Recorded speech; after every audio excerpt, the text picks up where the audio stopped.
The idea is that if you're talking to try to be perfect with your nutrition every day, there's going to be days when you're not going to be as healthy as you want. And Robbie, you know what you have to say? So what?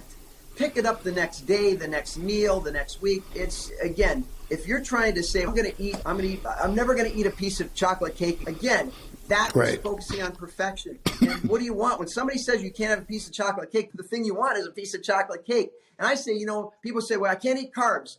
Well, you know what? It comes down to calories in, calories out, any way you slice it. But the bottom line is this. If you want a piece of bread, go ahead and have a piece of bread. You don't have to eat the whole loaf, right? So, but what happens is deprivation. When somebody says, when they're passing the bread, on a table, it's a social gathering, and all of a sudden, I can't eat carbs today. So that's deprivation, and that is a sure way for failure.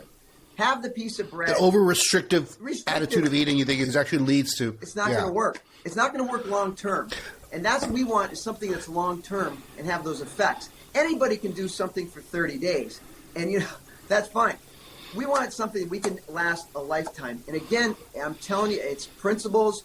You can't fool your body. You have to fuel your body with nutrition. I'm telling you right now. The fact is, you can get away with eating celery sticks and carrot sticks all you want, but the bottom line is, you need protein, you need fats, you need complex carbs. You try to have a melding effect that makes sense, that you can live like this forever. And that's the way I've always approached the health and wellness business. And that's why when we came out with the whole idea of doing just minutes here, minutes there, it was to look at what was going on in our society, saying we're getting more overweight, and yet people are so obsessed with the way they look.